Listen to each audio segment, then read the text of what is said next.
नमस्कार दोस्तों। जो चाइना कल तक दावा कर रहा था कि हम तो बहुत ही प्रोफेशनल है, हमारा सैनिक बहुत ज़्यादा प्रोफेशनल है, हम तो अमेरिका से भी कहीं आगे है, हमारा सैनिक भारत की तुलना में कहीं गुना बढ़िया है, हमारा एक एक सैनिक 10 के बराबर है, खासतौर पे भारत के 10 के बराबर है।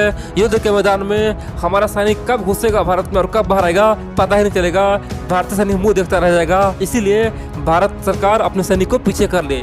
जो चाइना अब तक धमकी दे रहा था उसी चाइना ने पहली बार घुटना टेका है। और बड़ी बात तो यह है कि भारतीय सेना का लोहा माना है और बोला है कि हमें मदद कीजिए, हमें बचाइए, हमारा गलती माफ़ कीजिए, आप ही लोग कुछ कर सकते हैं। और भारत सरकार से मदद का गुहार लगाया है। दोस्तों, इसी बीच खासतौर पर ताइवान ने एक बात कहा था। आज से 3-4 महीने पहले ताइवान ने एक रिपोर्ट छापा था। दोस्तों, वो सत्य हो रहा है। ताइवान ने एक बात बोला था और वो बिल्कुल ही सत्य हो रहा है। और पूरे दुनिया में आज ताइवान का रिपोर्ट वायरल हो रहा है। सब बोल रहा है कि ताइवान गलत बोल ही नहीं सकता है और ये आज पूरी तरह से साबित हो चुका है। तो आपको चलिए पूरा खबर देखिए और समझिए आखिरकार चीन ने क्या मदद मांगा है और ताइवान ने क्या बोला था। देखिए दोस्तों, आप जानते हैं आज से 2 दिन पहले यानी कि 8 जनवरी 2021 को चीन का एक आर्मी पकड़ा गया, खासतौर पे भारतीय सीमा में घुस गया था। और बड़ी बात तो यह कि भारतीय सेना ने उसे तुरंत पकड़ के उसे खासतौर पे पूछताछ जारी कर दिया। और बड़ी बात तो यह है कि चाइनीज आर्मी बार बार बोल रहा है कि भैया हम गलती से आ गए, हम धोखा से आ गए, हमें पता नहीं चला, मौसम खराब था, यहाँ पे पहाड़ी इलाका है, रास्ता हम भटक गए, मुझे माफ़ करें, हमें भेज दीजिए। और यही बात चाइना सरकार ने खुद बोला। चाइना के सरकार ने ओपनली भारत सरकार को बोला कि देखो हमारा सैनिक भटक गया है, धोखा से चला गया, मौसम खराब था, पहाड़ी इलाका था और इसीलिए पेंगोंग लेक के पास हमारा सैनिक भटक गया और आज भारत में चला गया है। इसीलिए भारत से हम उम्मीद करते हैं, आशा करते हैं, भारत सरकार से मदद मांगते हैं, भारतीय आर्मी से हम मदद मांगते हैं, जितना जल्दी हो सके हमारे आर्मी को छोड़ दे, हमारा एक आर्मी बहुत ही कीमती है, हमारे आर्मी को छोड़ दे। इससे भारत और चीन का रिश्ता अच्छा बनेगा और एलएसी पे शांति कायम होगा। इसीलिए भारत सरकार जल्द से जल्द उस पर काम करे, नहीं तो हम समझेंगे भारत आग से खेल रहा है। क्योंकि भारत को अगर सचमुच में शांति चाहे तो हमारे आर्मी को भेज दे, वो भटक गया था और उसका कोई दोष नहीं है। दोस्तों, चीन केवल आग से खेलने का धमकी देता है भारत को, ये तो आप जानते हैं। लेकिन बड़ी बात तो यह है, यहाँ पे ताइवान का भविष्यवाणी सत्य हो गया। दोस्तों, चाइना जो बात बोल रहा है ना कि हमारा आर्मी धोखा से चला गया है, ये बिल्कुल फेक लगता है। पूरे दुनिया को लगता है कि ये बिल्कुल फेक रहा है, क्योंकि ये घटना लगातार हो रही है। बड़ी बात तो यह दोस्तों, सितंबर महीना से ही हो रहा है। सितंबर महीना में पहले तो चीन का बहुत ज़्यादा याक यानी कि 15 से 20 याक यानी कि जंगली बेल भारतीय सीमा का प्रवेश करके भारत में घुस गया। उसके बाद फिर चाइना बोला कि ये तो धोखा चला गया, बेल को क्या पता, जंगली बेल है, उसे क्या पता, ये जानवर है, इसे पता नहीं चला, उसे क्या मालूम एलएसी क्या होता है, चीन का सीमा क्या है, भारत की सीमा क्या है। और अंत में भारत ने मजबूरी में चीन को तमाम याक को लौटा दिया था, बोल दिया था कि ले जाओ अपने किसानों को दे दो। लेकिन बड़ी बात तो यह कि उस समय भी दुनिया के तमाम बड़े बड़े थिंक टैंक और रिपोर्टर कहा था कि भारत ने यहाँ पे बहुत बड़ा मिस्टेक कर दिया है, चाइना यहाँ पे जासूसी करवा रहा था, ये चाइना का खुफिया मिशन पे तमाम बेलों को भेजा गया था। हो सकता है चाइना उसके अंदर कोई ट्रांसमीटर लगा दिया हो सकता है चाइना याक के अंदर कहीं पे कोई कैमरा छिपा दिया हो सकता है चाइना याक को भेजकर भारत की शक्ति का परीक्षा ले रहा हो। लेकिन बड़ी बात तो यह है कि सितंबर महीना में भारत ने चीन को याक दे दिया था, किसानों को दे दिया था और भारत को लगा कि सचमुच में धोखा से आ गया होगा। लेकिन बड़ी बात तो यह है दोस्तों, उसके तुरंत बाद अक्टूबर में फिर से चाइना का एक सैनिक भारत में पकड़ा गया। चीन का एक सैनिक एलएसी पार करके भारत में पकड़ा गया, भारतीय आर्मी उसे पकड़ लिया गया और उससे पूछताछ किया।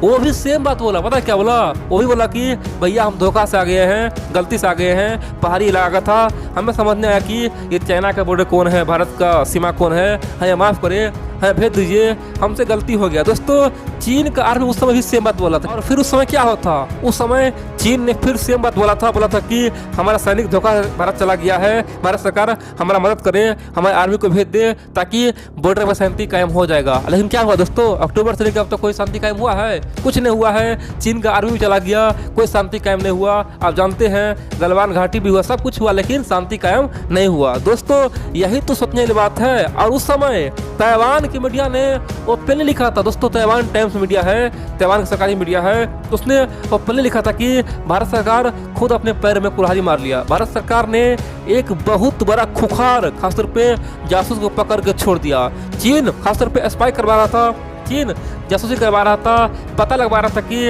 अगर हमारा कोई सैनिक भारत में एंट्री करता है तो भारत का क्या रिएक्शन होता है, क्या भारत हमारे सैनिक को मारेगा या फिर उसे जेल बंद करेगा, या फिर भारत सरकार क्या क्या कर सकता है। दोस्तों चीन उसीलिए ये सैनिक भेजा था, इस तरह का ताइवान का कहना है। उनका कहना है कि चीनी सैनिक ये जांच रहा था कि अगर हम भारत में जाते हैं तो भारतीय आर्मी को पता लग पाता है कि नहीं लग पाता है, भारत का जो तमाम सैटेलाइट है उसे पता लग पाएगा कि नहीं लग पाएगा, आखिरकार हम वहाँ जाके आ जाएंगे तो क्या भारत को पता चलेगा। इसीलिए चीन उस पर प्रयोग कर रहा था अपने खुफिया एजेंसी को भेज के, अपने जासूस को भेज के, लेकिन भारत सरकार उसे पकड़ के छोड़ दिया। इतना ही नहीं, ताइवान टाइम्स ये कह रहा था कि यह एक जासूस था, केवल चीनी ड्रेस पहना था, चीनी आर्मी का ड्रेस पहन के उस पर गया था। वो पता लगा रहा था कि आखिरकार सीमा से उस पार कितना टैंक है, कितना आर्मी है, भारत सरकार का कितना मिसाइल तैनात है, आखिरकार बाय द वे अगर युद्ध हो जाए तो भारत यहाँ पे जीत पाएगा कि हार पाएगा। इसीलिए यानी कि शक्ति का अंदाजा लाने के लिए वहाँ पे गया था और बाद में भारत सरकार उसे छोड़ दिया। ये अफसोस की बात है। और दोस्तों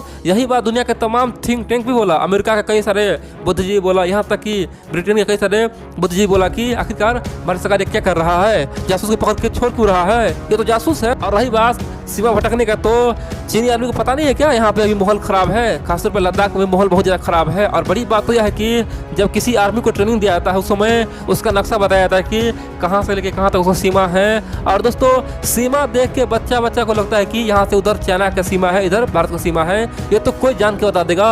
ये चीनी आर्मी को पता कैसे चलता है कि ये भारत है, नहीं ये जासूसी हो रहा था और भारत सरकार ने उसे छोड़ के बहुत बड़ा गलती किया। दोस्तों यही बात पूरी दुनिया बोल रहा था। अब आप पूछेंगे इस बार क्या होगा।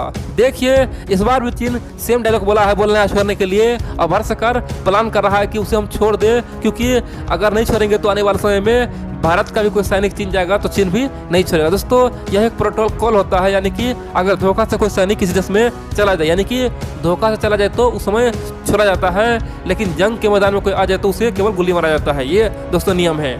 बाय द वे यहाँ पे भारत सरकार उसे छोड़ सकता है, लेकिन एक बात तो हमको भी लग रहा है कि हो न हो ये जासूसी हो रहा है। दोस्तों एक ही घटना बार बार हो ही नहीं सकता है। पहले तो याक आया, फिर अक्टूबर में एक चीनी सैनिक आया, फिर इस बार एक चीनी सैनिक आ रहा है। आखिरकार एक ही घटना बार बार होता है, उससे आदमी को शक होता है। दोस्तों लग रहा है ताइवान टाइम्स उस समय सही बोला था और उसका बात अभी भी सत्य हो रहा है। लेकिन एक बात है दोस्तों, आप लोग को गर्व होना चाहिए कि हमारा जो तमाम आर्मी दिन रात करके दोस्तों बॉर्डर पे है ना, आपको गर्व होना चाहिए कि चीन का एक आर्मी घुसा ना उसे पकड़ लिया। कैसे दोस्तों अब चीन का एक परिंदा भी पर नहीं मार सकता है। कह सकते हैं कि ये हमारे लिए गर्व की बात है, जहां 1962 से पहले चीन हमारे तमाम जमीन को हथिया लिया और किसी को पता ही नहीं चला। यानी कि आर्मी को पता था दोस्तों, आर्मी को पता था, लेकिन भारत सरकार केवल सो रहा था। लेकिन अब क्या हो रहा है, अब दोस्तों एक परिंदा ही पर मार रहा है तो यहाँ पे आर्मी उसे पकड़ के बांध के रखता है और उसे सब कुछ पूछता है कि तुम यहाँ बताओ क्यों आए हो। यहाँ तक कि चीन सरकार को ओपनली बोलना पड़ता है कि छोड़िए। पहले क्या था, चीन दादागिरी करता था, बहुत सारे सैनिक को भेजता था और धक्का मुक्की करके अपने सैनिक को ले जाता था। कह सकते कि धक्का मुक्की करके भारत पे दबाव बनाता था और बाद में मजबूरी में देना पड़ता, छोड़ना पड़ता था। लेकिन दोस्तों अब ऐसा बिल्कुल नहीं है। अब चीन सरकार को रिक्वेस्ट करना पड़ रहा है और खासतौर पर चीन भी भारत की शक्ति देख लिया है।